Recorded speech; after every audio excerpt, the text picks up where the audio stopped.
Good evening and welcome, my dear friends, fans, and colleagues, to Voices of the Sacred Feminine Radio, where we are busy creating new stories because we know the stories we tell each other, our sacred stories, they become our mythology, and we begin to manifest a new normal.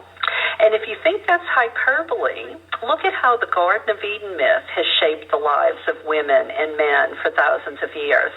You know, I believe it was Merlin Stone who called it one of the earliest myths of political propaganda, shifting the psyches of humanity toward patriarchy, relegating anyone not male to chattel. Well, today we have Ayn Rand and trickle-down economics mythology shaping politics in our democracy. We have ancient alien mythology that's become a secular religion. Stories told and retold shape conspiracy theories in the minds of the public, affecting outcomes of elections, world events. The Gospels, chosen and rejected for the Bible, were done so with an agenda, which led to our patriarchal culture. You know, most of us have come to realize ruled by a male-dominated society, revering solely a male god, is not working so well for Mother Earth or most of the people on the planet. So how do we counter beliefs that there's no option but the authoritarian father? How does society go about making a course correction? How do ideas that permeate every level of society, from womb to tomb, boardroom to bedroom, voting booth to the workplace, actually shift into a more fair, equal, and just world of partnership, sharing, caring, and peace? Well, it begins with reawakening and reinterpreting our earliest pre-patriarchal myths, the sacred stories of the feminine face of God. It's about writing brand new stories. How would the world look if we could restore her wisdom and reclaim it from the trash bin of history and return her values to the center of society?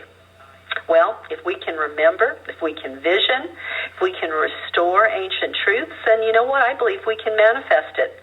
So let's get busy. You know, Thomas Paine, one of our forefathers, I love this quote. I've been using it a lot on the show. He said, you know, we have it in our power to make the world over again.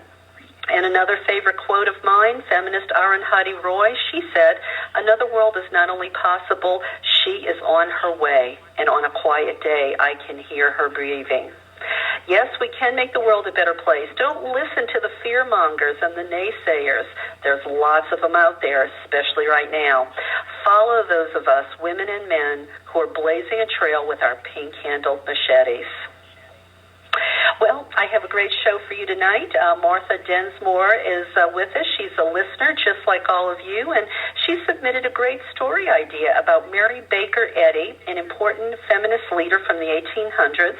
Apparently, Mary Baker Eddy pioneered Christian Science and was alarmed and bewildered by the idea of a male-only God. I was surprised to hear all this, so Martha is going to fill us in on Mary Baker Eddy. A wonderful show. Rebel with a Christ, Mary Baker Eddy is what it's called. Martha, though, let me tell you a little bit about her. Martha is a healer and a writer. She's worked in the field of natural medicine for 25 years. She's an RN, an herbalist, and acupuncturist. Her mission is to empower healers through the spirituality of integrative medicine. And she lives with her husband and dogs in Santa Barbara. Sounds like me. I live with my husbands and cats in Venice Beach. Anyway, her website is acubody.com, ACU, kind of like acupuncture, acubody.com. So, Martha, welcome to the show.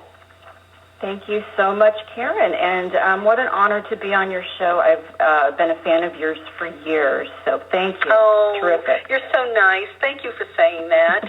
You know, it makes me feel good, though, I have to tell you, because, you know, just knowing that the effort is worthwhile and people continue to listen and, you know, it makes a difference. Thank you for bringing Mary Baker Eddy to us because, you know, her name was familiar, but I can't even recall why. And then when you started telling me about her, she really piqued my curiosity. So why don't you tell me how you stumbled onto her, Martha? The reason why this show got started is because I've been studying her for the last year, and I'll tell you how I ran into her, but I'm so astonished at the magnitude and the power that this woman created for herself in the late 1800s and at the turn of the century. It just shocks me that I'd never heard of her until I was into my 50s, let's just say. And well, so that's I thought, so typical. That's so typical, Martha. So many of the women are unsung heroes. I mean, they just don't get the press that the men get. Even authors. I mean, so many of the women authors ended up having to write under a man's name. So anyway, I'm sorry, I didn't mean to interrupt you. That's but, okay. Yeah. We'll just wing it here. She was definitely getting the press in her day.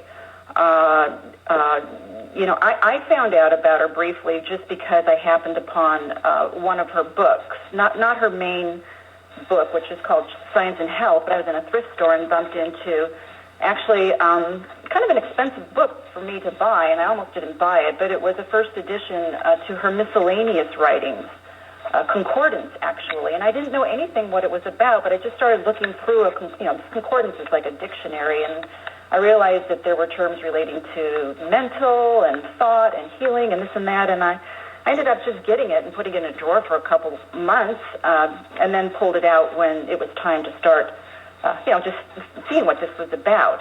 And when I found out what it was about, I was absolutely astonished. And let me backtrack a little bit. You mentioned Merlin Stone. Was her book When God Was a Woman? Yeah. Perhaps like many of your listeners, I've always been drawn to, growing up with a family Bible in the home and being drawn to understand that it's a spirituality that's not easily understood, but there's, we know there's something there. And so I, along the path, was exploring all kinds of spirituality for decades. Reading that book, reading Margaret Starbird's book on Mary Magdalene and the Mary Jesus and the lost years of Jesus and all these things which, in a large extent, we're looking back or looking way back to like the fertility goddess and all of that. But when I found out about Mary Baker Eddy, I found out that at the turn of, let's just say, the century, in 1875, with the publication of her book, she introduced to New England first, and then it became huge, the idea of God as a mother-father. And it was involved with healing, and, there's a whole story behind it. But, I mean, one of the most significant things that she did in her life was to create the first American Christian religion by an actual Christian denomination founded by a woman, but beyond that delineates God as both father and mother. And she went back to the Bible. She spent 3 years to do it in her late 40s. She was a homeopath. She was very involved with the healing. She was sick as a child, and one of the really interesting things about her in her day, women weren't educated then. I mean, this was way before women's rights, like the 1840s, 1850s, and she was from a very strict upbringing. And her dad, they didn't believe in girls being educated, probably beyond basic reading. But she had an older brother who went to Dartmouth, and she was sick. She was out of school a lot, but he brought home the classics, and he educated her. Shared books with her and tutored her. John Locke, Voltaire, David Hume, Francis Bacon. He tutored her in Greek, Hebrew, Latin. So if we could just understand if kids today and women, young girls had this kind of education, which of course they're not getting, what that produces. Right, and what that right. produced in Mary was a profound intellect and a various ability to think through her experiences, which came to be directed upon experiences at the hands of doctors who were, very, is paternalistic the right word? I mean, authoritarian. The whole medical field was in a very interesting time then. And she wasn't satisfied with it. I mean, she had all kinds of ailments like many women did in her day. Spinal trouble, chronic indigestion, and this went into her young womanhood. She had a lot of challenges, desperation, poverty, all kinds of things happened to her, but the bottom line is she ended up learning about mesmerism and hypnotism at one point in her healing journey, and began to study with a doctor who named Phineas Quimby in Portland, Maine, who was a mesmerist healer. And so she learned about the power of thought. And she was also a homeopath, and she came to understand that homeopathic remedies were ultimately successful by way of mental energy and the thought field. So this went on, and long story short, she took it back to integrating this with her Bible, and then pulling out of the Bible after 3 years of vigorously trying to understand the idea of a God force healing. She comes up with just a profound theology that is completely yin-yang, compatible, feminist, spirituality. She developed what she called a science, and it wasn't 100% original to her, but she's the one that compiled a theology that is just science-worthy. And her mission in life was to reinstate first-century Christianity as it was practiced in the first century, and to reinstate, and this is Viva la Différence, the lost art of healing, which flew in the face of all the medical establishment then. Let's go back to, I want to go back to a couple of the things that you said, early on when you introduced her. And you said that, she basically started, an American Christian religion, Christian Science. But I'm wondering, okay, so here it is, the 1800s, and, if anybody's watching the Nick on TV, they have a sense of how primitive medicine was, and this was even before the Nick, I believe. Doctors knew next to nothing. It was pretty barbaric, and I can imagine why she wasn't very happy with doctors. But what I'm wondering, is there anything in the writings that talk about how difficult it must have been for a woman at that time in the world, in the middle 1800s, or maybe a little bit later as she's getting older? She started this new Christian religion. She's talking about a male and a female God. Was there any pushback? Is there any discussion about that from established religion, or just this whole idea of a feminine face of God way back then? As she grew in popularity, she started to become popular because she started teaching students the healing method, which involved the theology.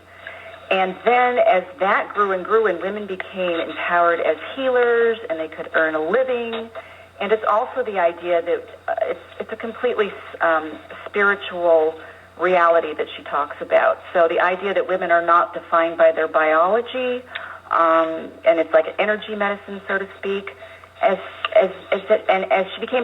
she herself began healing cases, extraordinary cases.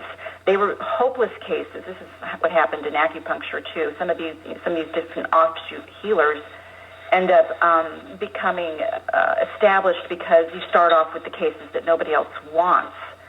And so one of her books, there's a few books that are about specifically her own healing, and then she taught the healing method. So anyway, the bottom line is the churches were created later, but it started as a movement of healers. But the pushback came when she founded the church, and she had thousands and thousands of followers.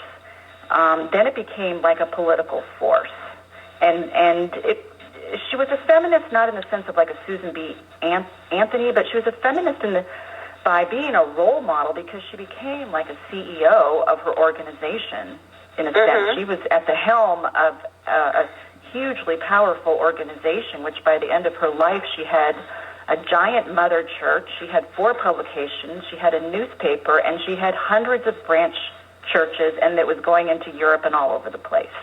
That's incredibly impressive. So she was attacked. She was attacked by Mark Twain. She was attacked by newspapers. They were ridiculing her. So, yeah, It's in her biographies, and it's a little bit in her writings. But now, all right, so let's talk a little bit about Christian Science, just in case, some of our listeners don't really know much about Christian Science. And I'll admit, I don't know that much about Christian Science. And I think what I do know is probably negative. I mean, you always hear, I think, unless I'm confusing it with somebody else, with some other religion or spirituality, isn't it Christian Science that they're always the ones that pop up in the news when they pray for their healing. They don't want to go to medical doctors, and sometimes you'll find minors. Some authority is appealing to a judge because parents of a child won't give them what they consider, adequate medical care. Isn't that usually when we hear about the Christian Science people? That's usually all you ever hear about them. That's true. So you have to look at the source of that information. Is that coming from a news source that has pharmaceutical drugs on every other ad? We have a friend in our wisdom circles who was healed using Christian Science methods because Christian Science is in her family. So I'm very interested in it, and I find it provocative and just intriguing because I wonder, what is the Christian Science method? I mean, I know you've been studying Mary Baker Eddy, but is it possible to give us a little bit information about what is this practice they do? Yes, but do let me backtrack, and it is very important to cover what you brought up. There's a lot of misinformation about Christian Science, okay, and a lot of it is for two different reasons, because she came up with she coined the term. It wasn't always called Christian Science. It was once called, she calls it by different names, divine science and this and that. But the problem is that other organizations use the word science, so that muddies the water. And so the Christian Science has a huge problem with being confused with Scientology, which is thought to be a cult, so that, and in a big way. I mean, there are parents. A friend of mine was saying that at a school she knows, they had to go give a talk to the school or to somebody there because the parents were saying, don't even walk by the Christian Science reading room because it's dangerous. And that's just, they think it's Scientology. So that's one thing. I'm going to tell you a few things I've heard myself. We were at dinner with a couple, and the wife said that a relative of hers refused to go to a funeral because she was a Christian Scientist. And I'm fact checking, and my friend, people that I know, good sources, said no, that's just a personality thing. And another friend, just recently, a couple days ago, a friend was telling me that someone she knew and she heard was a Christian Scientist became estranged from her own mother because the mother chose chemotherapy, and she was a Christian Scientist. So listen, here's the deal with Christian Science. If anything is going on that's not loving, then it's not Christian Science. And it's just like anything, like 12-step spirituality and probably paganism or anything else. You've got like a pure spiritual platform, but when you're dealing with people's personalities, you've got all kinds of imperfections, and that's what causes confusion. That's the confusion. People bring their own baggage to it, and muddy up the waters. I can certainly understand that. One more thing, when you said science, I think some people might say that there's some sort of a cognitive, a disconnect when you kind of mix religion and science, because you're talking about the unseen world and all of this sort of stuff that you can't prove, and science. I wonder, was that ever part of her thought process? I mean, I wonder why was she calling this because she's doing religion, but she's also doing healing, which you could say is science. So is that sort of how the science got mixed up with the religion? She claimed the science because back in the day when she founded it, by the way, science was more of an open book. People were trying to understand things like electricity or, the phone was actually, I think Alexander Graham Bell invented the phone the same year she published Science and Health. And back in those days, science was much more open-minded, and so she was like a scientific explorer. Okay, that being said, the idea in Christian Science, why is it science, is because, and this is very important, and it's not always followed through on, but the idea is to demonstrate through the proofs of the healings, that the proofs are in the healings, and that proves the scientific method. I see.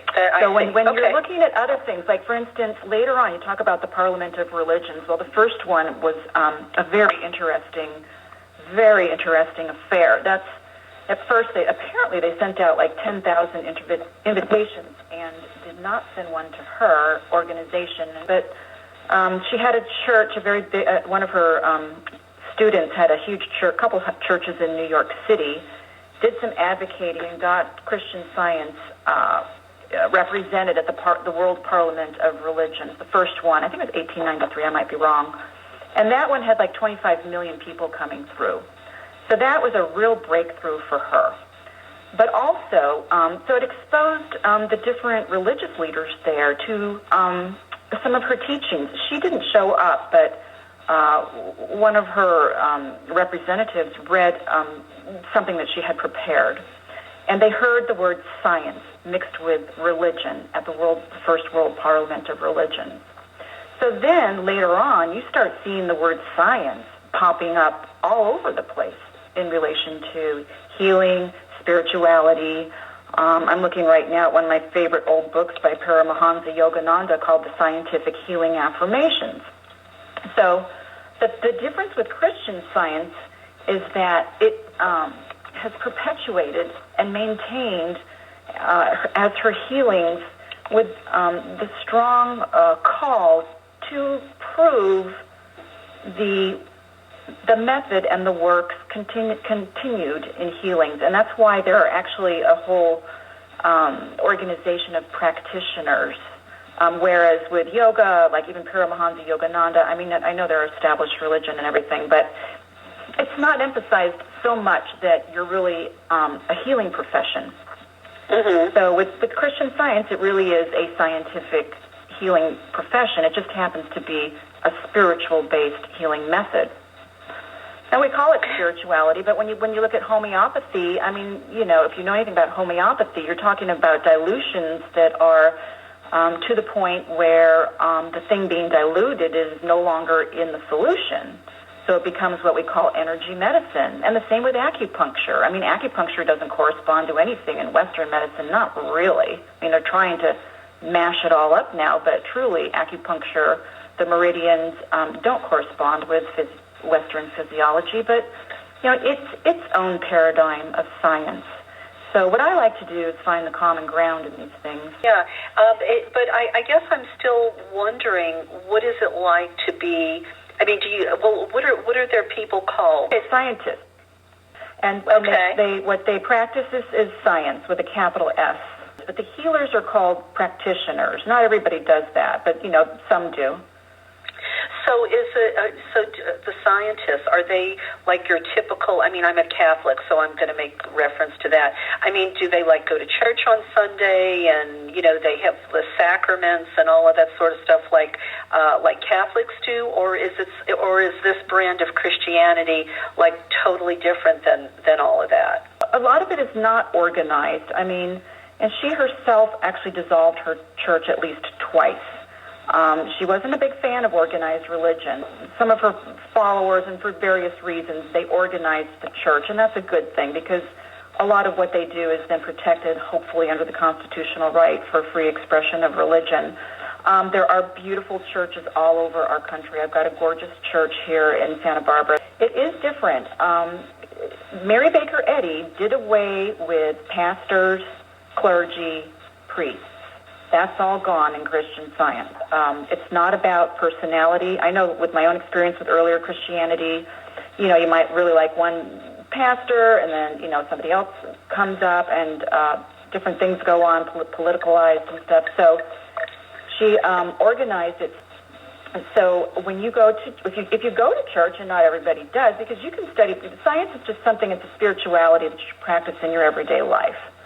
But the services are conducted by readers, and they read portions of the Bible, and then they read the Christian Science interpretation. And that's really what her work was about. It was about an updated revelation, if you will, of the Scripture that makes it, and by the way, she started the first metaphysical college, too. It's very metaphysical, but it makes the Bible palatable, workable, and something that I think fits with just about any good spirituality. So is Jesus part of it, or does he enter into the equation, or? He does as the way shower, not your Savior or my Savior per se, but a Savior in the sense that he demonstrated the science of false belief. He represented, or let's just say, and this is not probably new to your ears, he manifested the perfection of the Christ, if you would say, which is another word for truth. Right. One thing that Mary Baker does have in her, that's easy to get to in her major works, is she has got a glossary. So if you go and look up Jesus or Christ, it kind of separates it out. So the thing that Jesus did that's interesting, that I noticed really stands out in her work, is he demonstrated that death is a belief system. And that's really radical. Sickness, sin, death are, it's like quantum in a sense. It can find its space again now because it's explained through quantum. But that's what he did. With his death, the man died. The spirit transcended the matter. The matter returned to the dust, but that wasn't who the man is. And that's part of the message of Christian Science, is that we are not the biological confirmations that it seems that we are to our physical senses. And it's about developing the spiritual sense of the true reality that we are all perfect children, ideas of God, goddess, if you will. So, all right, so let's talk about Mother or Goddess within Christian Science. Is she sort of like this, does she have a name, or is she just sort of an energetic, or? She has a name, and it's love.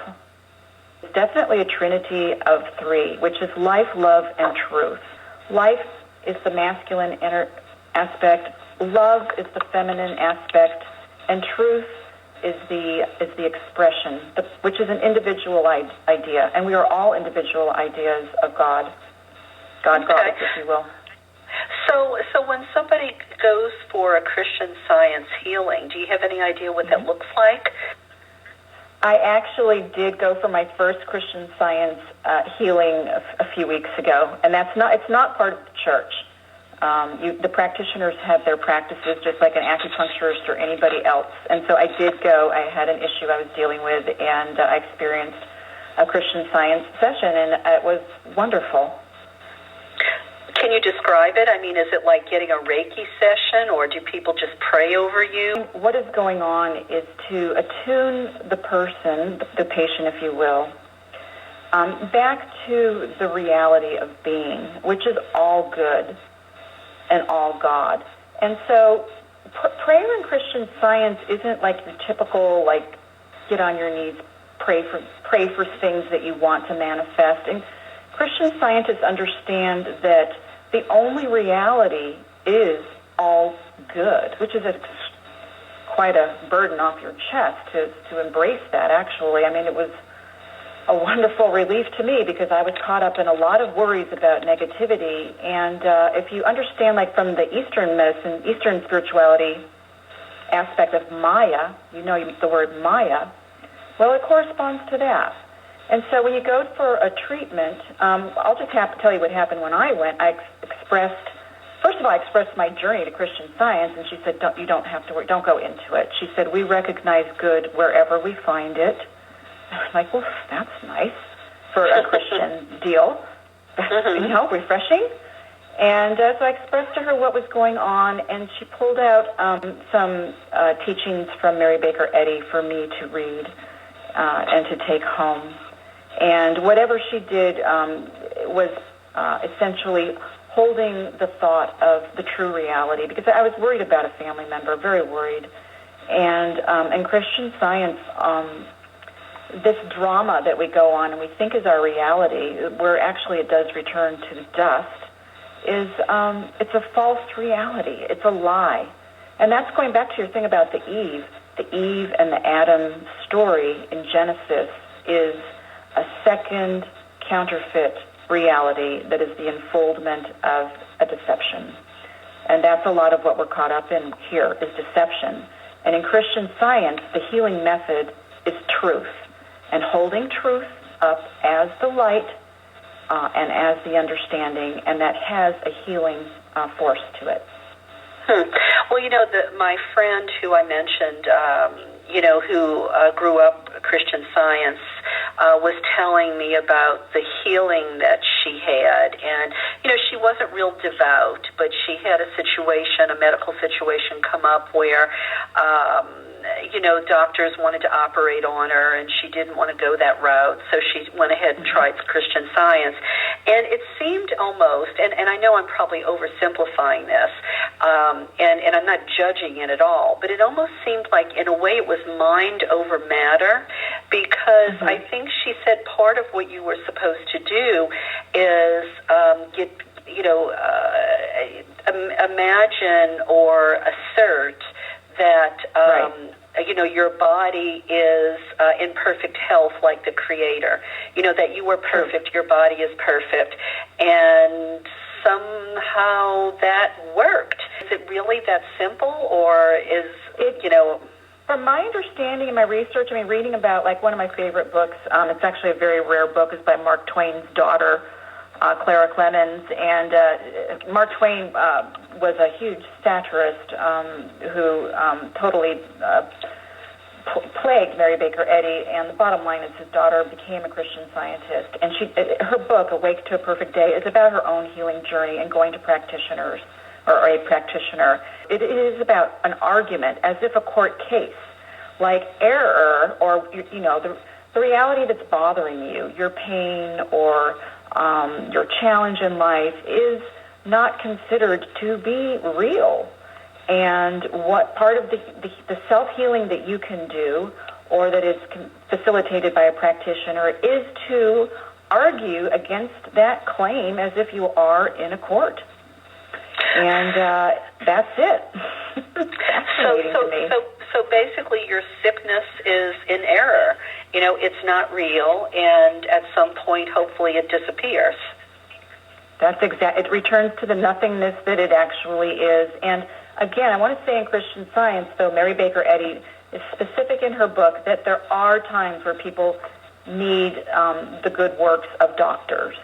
And she herself said at one time her back pain was so bad she had to have an injection of morphine. Okay, so that really needs to clear the air that we do accept and understand the blessing of the good surgeons and the great works that go on there. But what we don't like is, and this has been going on since the 1800s, is the creation of diseases in order to sell cures. Right. That's what she stood up against. She really cut an axe into that. So what was her life like? Was she married? Did she have children? Or was she, totally dedicated to being in service to, Christian Science and the church? Or what was her life like? Is an inspiration to me. Unbelievable. She grew up, on a farm, sickly. She's the youngest of six. She marries the first time when she's in her early 20s, travels down to, I think it's North or South Carolina on the coast.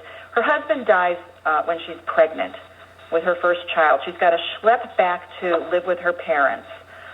She's not a well-person. She's frail. She's beautiful, but, she's just one of those Victorian-era women, if that's correct, who was delicate. So she gives birth to her child. She's too ill to nurse the child.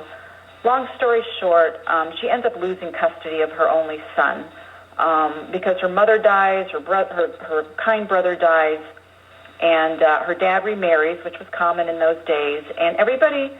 She didn't have a means to support herself. She was always a writer, but she would like publish little poems and things like that. But she was the person, sort of like the burden on the family once she became a widow with a child in those days, and no means to support herself. So she ends up living with her sister, going kind of from place to place. She marries again, a second marriage, to a dentist. And this is where she becomes exposed more to different healing methods. But he's like a womanizer. He leaves her broke. He moves from town to town with his practice. He abandons her. He rejects her son. So the son ends up moving off to, like, Missouri. So she totally loses custody of her son. And so she divorces her second husband in those days. Imagine the scandal of that. Then she discovers Phineas Quimby and becomes a healer, and through her Bible, it's revealed to her. And by the way, she's around a lot of spiritualists and occult things and stuff like that. I mean, they don't like to talk about that, but this is somebody who was just gifted spiritually and exposed to a lot. So she wrote her book, and then once she started to teach students, one of her early students became her third husband, and then they became business partners. She developed her metaphysical college, and that was very successful. Started to teach healers, and then he died after about, I think, 6 years of marriage, some years of marriage. He died, and left her very much alone, and then she never married again. So three marriages. And then she just went on it alone, probably from her 60s on. And she lived to be almost 89 or 90, which is very, long for that day. Well, and especially considering how she started out, weak and sickly, and maybe that's a testament in itself to what her beliefs and her practices. Well, I'm thinking, all right, so her college of metaphysics, would it? I mean, do you know what that was? I mean, what sort of things they taught? Would it be like the New Age community kind of stuff we do today, or was it something else?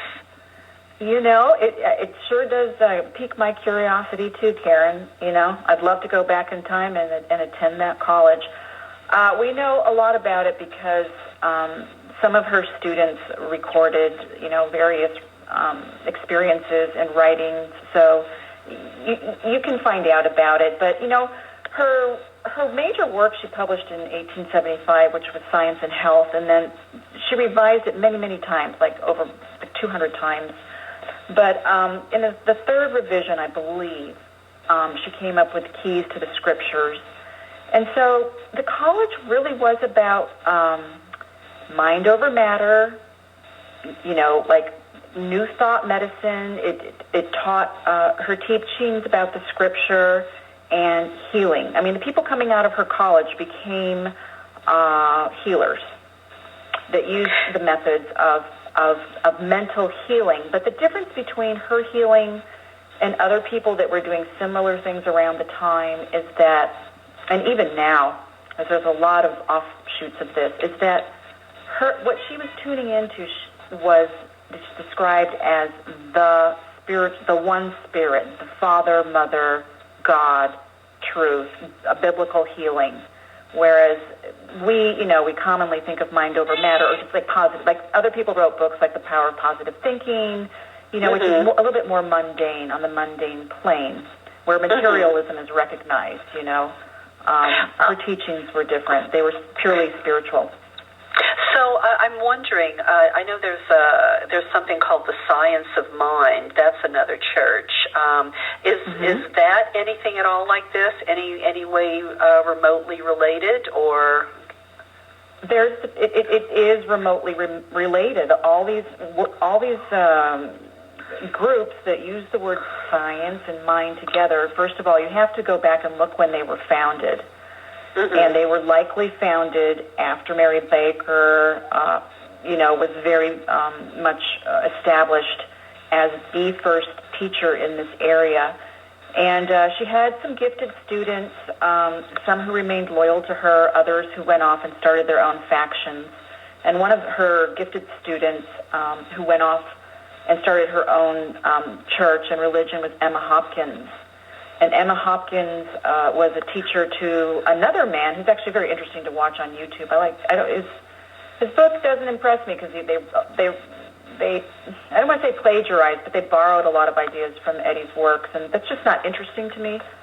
But Ernest Holmes in the 1920s started the Church of Religious Science, and it's a lot about, you know, the science of mind, but it's removed from Christianity quite a bit. Although they sort of tap into Christ, but it's not whole cloth, if you can understand, and they bring it down to the level of just my mind over your mind, which brings it back to the realm or the field of mesmeric or animal magnetism, the earth plane, where what we're trying to do is ascend off the earth plane and out of matter completely. And we can do that because we're coming into the quantum age now. And it sounds like it's more about a connection with deity or the cosmic realm as opposed to just my will over your will kind of a thing. Right. That's the key. That's the key to calling it the religion is deity. And how is deity expressed? You said that, you know, when she did sort of tie religion in, she was going back to the earliest days of Christianity. And those earliest days, you know, I don't know, maybe you called it first century Christianity or something, I think. That's when I think women were leaders and women were leading churches out of their houses. So likewise, here she is in the 1800s, and she sees those women leaders, and she in a way is sort of creating the same thing, because she is empowering these women of her day to be more than would, you know, patriarchy or society would have allowed. She was sending them off to found churches in all these different cities and states and to lead up the churches. And by the way, my other blog that really pertains to this, by the way, is wholewife.com. It's wholewife.com. And I wrote a blog today because it's really interesting, because they did have an archaeological find in the 1880s that was published into a book, and it was some fragments of the Gospel of Thomas and the sayings of Jesus, and she was really excited about that, because it was considered a first century, relic, and what interests me, where I kind of go off on in my journey these days is comparing her teachings to the Nag Hammadi. In 1945 now, the same year we blasted the atomic bomb, out pops the Nag Hammadi, and Christian Science, in my view, is 100%, I wouldn't say 100%, but the keys and the way she explains Scripture informs the Nag Hammadi, the Gnostic texts, a married Jesus. It all works, and that's the difference of this Christianity. And I think one thing, too, I just want to say before we close is, one reason why I think we pass over this rebel with the Christ is that word Christian. And we all think we know what Christian is. And we had the Christian Science reading room here in Santa Barbara, and I always thought, that looks like such a cool place. I should just walk into it, But I never did. And I think that the idea of Christian, the word Christian, is a turnoff. As it was in her day, too. So my hope is that we can merge the good of our common networks and open up the idea that it's okay that Jesus was a leader and Mary was his counterpart for the feminine. I think for feminists, for progressive pagans, Jesus is kind of just the sacred masculine. We take him out of the organized religion that is Christianity, that was so oppressive, and we allow him to exist. And I guess you could say, outside of that structure, that organized religion that we demonize. But I would love to see a movie about her, and I am amazed that, maybe there, look, maybe there have been movies about her, maybe feminists have been writing about her, but, until you brought her to me, I had no idea about what she accomplished. Because, let's take a few more minutes if you have the time, because, talk a little bit about the Christian Science Monitor, because that's still something of hers around today, right? It's huge, yeah. I don't actually read it that much. I have it online. I'm usually too busy, but it's a well-respected newspaper. And one of the really interesting things about it is, in the last, say, decade of her life, she just grew. She grew straight up. She never lost power, so she was attacked by people trying to take her down through the court system and the newspapers, and they were calling her, just a nutcase. They were, it's like the National Enquirer, okay? Mm-hmm. So she was attacked, and newspapers ridiculed and all this, and having to respond. Mark Twain was writing silly things about her. So in the last 2 years of her life, she founded the Christian Science Monitor, but with the expression that this is a newspaper that will only speak to the good. It represents current events and all of that, but it's a balanced newspaper. It's supposed to really, put a positive spin on things. So did Samuel Clemens? Why was he so after her? Did he think she was a quack? No, it's a really fascinating story. He was a very famous author, American author in the day, right? And she was a very famous American author in the day. And I think her books sold more than his. And, and he was a thinker about religion. He wrote about it. He was a deep thinker. And I think her ideas bothered him. He was paid well for it, and it's just what he did. He was a satirist. She wasn't the only victim of his, creativity, but she was definitely probably his favorite. But the interesting thing is he did respect her very much, and that is really brought out by his daughter, Clara Clemens, in her book, Awake to a Perfect Day. And and this is a rare book. You can't hardly find this on eBay. A long-time Christian Scientist who was really involved in the organization had never even heard of this book. But right in the beginning, Clara talks to the fact that her father was a huge admirer of Mary Baker Eddy. And Mark Twain, that's just how I think of him, died broke, miserable. A couple of his kids had died, or at least one of them. Just really depressed. His wife had died, his beloved wife, and he was a miserable person. But Mary Baker Eddy, because her reality and her idea of life was pure positive, died wealthy with a major organization, and she lived to be 90, and pure positivism. There's the power of positive thinking. Isn't it the irony of it? Here he was, a needle in her side, and his daughter becomes a Christian Scientist. Exactly. I don't know. There's just some karma there or something. I have to tell you, Martha, I have a Christian Science reading room like 6 blocks down from my house, and I've always passed it, and I've thought about going in, and I think I am going to go in now. I like this idea. You can take the Christianity part of it really out of the equation. Let me stop you there. Okay. Just remember that the Christianity that bothers you so much was created in Rome. Right. It was created in Rome. We're going back to the 1st century. So pull out your Nag Hammadi, pull out your Gospel of Mary. Yes, you're right. Okay? You're right. Yes, you're right. And another book that's amazing, that's really good, is The Lost Gospel by Simcha Jacobovici and Barry Wilson, which is decoding the ancient text that revealed Jesus' marriage to Mary the Magdalene.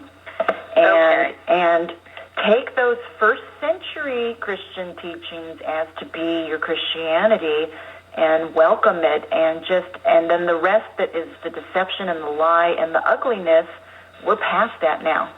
You're right. You're absolutely right. Thank you for that. Thank you for that distinction, because that is important. Because I really do like this idea. I mean, it almost reminds me of how I don't mean this to sound so trivial and simple, but I don't know about you, but when just doing simple things like having gratitude, having appreciation, being proactive instead of reactive. I mean, there's a lot of simple things we can do in our life that makes us more positive, that helps us have a better day, that helps us make better choices, that keeps us in better health. I mean, it's like a domino effect. And I'm wondering, in any of the teachings, was any of her stuff about gratitude and appreciation, or, because those are like the buzzwords now. Gratitude, of course. Goodness, yes. It's very freeing. I mean, when you are freed of fear, you understand that fear is a lie and a deception. It empowers you. That evil, it doesn't even exist. I mean, I know that sounds like that's out there. We're down here. I know we're not quite there yet. But just even the possibility of that is well, considering what's in the news right now, I mean, wouldn't it be a wonderful thing if more people knew about that and were able to practice it successfully? Then we wouldn't be manipulated and we do things against our best interests, out of fear and stuff like that. Well, you said you wanted to read something, so we can hear a little bit of her own words. So she talks about different baptisms. Actually, when I was studying her words, the first book that I started to study was actually her miscellaneous writings, and that's just how I am. I like to go off the beaten path. So she's talking about here the baptism of spirit. And this is the idea of what metaphysics sound like. She's talking about the final immersion of human consciousness in the infinite ocean of love. Remember, I told you when you said the mother or the feminine face of God is love? That's why I picked it for you. Mm-hmm. It's the last scene in the corporal sense. This omnipotent act drops the curtain on material man and mortality. After this, man's identity or consciousness reflects only spirit good, whose visible being is invisible to the physical senses. Eye hath not seen it, inasmuch as it is a disembodied individual spirit substance and consciousness termed in Christian metaphysics the ideal man, forever permeated with eternal life, holiness, heaven.